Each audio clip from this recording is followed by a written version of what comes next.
Hi, ಎಲ್ಲರಿಗೂ ನಮಸ್ಕಾರ. Welcome back to KL and KA recipes. ಇವತ್ತು ಬ್ರೆಡ್ಡಿಂದ ಹೇಗೆ ಹನಿ ಕೇಕ್ ಮಾಡ್ಕೊಳ್ಳೋದು ಅಂತ ಹೇಳ್ಕೊಡ್ತಿದ್ದೀನಿ. ನಾನಿಲ್ಲಿ 4 ಸ್ಲೈಸ್ ಬ್ರೆಡ್ ತೊಗೊಂಡಿದ್ದೀನಿ. ಇದಕ್ಕೆ ಯಾವುದೇ ರೀತಿ ಬೇಕ್ ಮಾಡಬೇಕು ಅಂತ ಇಲ್ಲ, ಓವನ್ ಬೇಡ, ಬ್ರೆಡ್ ಇದ್ದರೆ ಸಾಕು.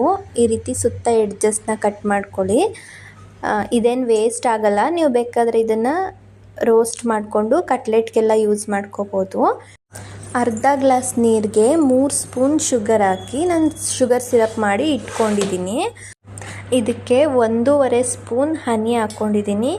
ನೀರು ಉಗುರು ಬೆಚ್ಚಗಿರಬೇಕು, ಆವಾಗಲೇ ಹನಿ ಹಾಕಿ ಈ ರೀತಿ ಮಿಕ್ಸ್ ಮಾಡಬೇಕು. ಇದನ್ನು ಇವಾಗ ಬ್ರೆಡ್ ಮೇಲೆ ನೀಟಾಗಿ ಹಾಕೋಬೇಕು. ನೀವು ಎಷ್ಟೇ ಹಾಕಿದ್ರೂ ಶುಗರ್ ಸಿರಪ್ನ ಬ್ರೆಡ್ ಅಬ್ಸರ್ವ್ ಮಾಡ್ಕೊಳ್ಳುತ್ತೆ. ಹಾಗಂತ ತುಂಬ ಅತಿಯಾಗಿ ಹಾಕಬೇಡಿ. 4 ಬ್ರೆಡ್ ಪೀಸ್ಗೆ ಅರ್ಧ ಗ್ಲಾಸ್ ನೀರಾದರೆ ಸಾಕಾಗುತ್ತೆ. ನಾವು ಇಲ್ಲಿ ಹನಿನೂ ಹಾಕಿರ್ತೀವಲ್ಲ, ಆದ್ದರಿಂದ ತುಂಬ ಸ್ವೀಟ್ ಆಗಿಬಿಟ್ರೆ ತಿನ್ನೋಕ್ಕಾಗಲ್ಲ. ಇಷ್ಟ ಆದರೆ ಸಾಕು, ಅರ್ಧ ಗ್ಲಾಸ್ ಆದರೆ ಸಾಕು. ನೋಡಿ, ಈ ರೀತಿ ಸುತ್ತ ಅದಕ್ಕೆ ನೀಟಾಗಿ ಅಪ್ಲೈ ಮಾಡ್ಕೋಬೇಕು. ನಾನು ಅರ್ಧ ಗ್ಲಾಸ್ ನೀರು ತೊಗೊಂಡಿದ್ದೆ, ಅದೆಲ್ಲ ಖಾಲಿ ಮಾಡಿದ್ದೀನಿ. ನೋಡಿ, ಅದೇ ಬೌಲ್ಗೆ 1.5 ಸ್ಪೂನು ಮಿಕ್ಸ್ಡ್ ಫ್ರೂಟ್ ಜಾಮ್ ಹಾಕ್ಕೊಂಡಿದ್ದೀನಿ. ನೀವು ನಿಮಗೆ ಯಾವ ಫ್ಲೇವರ್ ಬೇಕೋ ಆ ಫ್ಲೇವರ್ ಹಾಕ್ಕೋಬೋದು. ಇದನ್ನು ಬಿಸಿ ನೀರ ಮೇಲೆ ಇಟ್ಟರೆ ಈ ರೀತಿ ಮೆಲ್ಟ್ ಆಗುತ್ತೆ. ಅದನ್ನು ಈ ಥರ ಅಪ್ಲೈ ಮಾಡ್ಕೋಬೇಕು. ಬ್ರೆಡ್ ಮೇಲೆ ಸುತ್ತ ಹಾಕ್ಕೊಳ್ಳಿ. ತುಂಬ 1.5 ಸ್ಪೂನ್ ಆದರೆ ಸಾಕಾಗುತ್ತೆ. ತುಂಬ ಹಾಕಿದ್ರೆ ಸ್ವೀಟ್ ಆಗುತ್ತೆ, ತಿನ್ನಲಿಕ್ಕಾಗಲ್ಲ.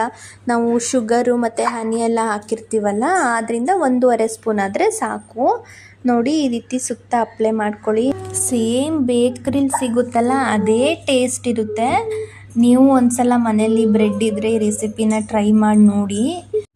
ಯಾರೆಲ್ಲ ಸಬ್ಸ್ಕ್ರೈಬ್ ಮಾಡ್ಕೊಳ್ಳದೆ ವೀಡಿಯೋಸ್ನ ನೋಡ್ತಿದ್ದೀರೋ ದಯವಿಟ್ಟು ಚಾನಲ್ನ ಸಬ್ಸ್ಕ್ರೈಬ್ ಮಾಡ್ಕೊಳ್ಳಿ. ಮುಂದೆ ಒಳ್ಳೆ ರೆಸಿಪೀಸ್ ಬರುತ್ತೆ. ನಾನು ಹಾಕೋ ವೀಡಿಯೋಸ್ ಎಲ್ಲ ನೋಟಿಫಿಕೇಷನ್ ಬರುತ್ತೆ. ನೋಡಿ, ಈ ರೀತಿ ಎಲ್ಲ ಸುತ್ತ ಜಾಮ್ನ ಅಪ್ಲೈ ಮಾಡಿಕೊಂಡು ಬೇಕಾದರೆ 5 ನಿಮಿಷ ಫ್ರಿಡ್ಜಲ್ಲಿ ಇಡಿ ಸೆಟ್ ಆಗಲಿಕ್ಕೆ. ನಾನೇನು ಫ್ರಿಡ್ಜಲ್ಲಿ ಇಟ್ಟಿಲ್ಲ, ಲಾಸ್ಟಲ್ಲಿ ಇಡ್ತಿದ್ದೀನಿ.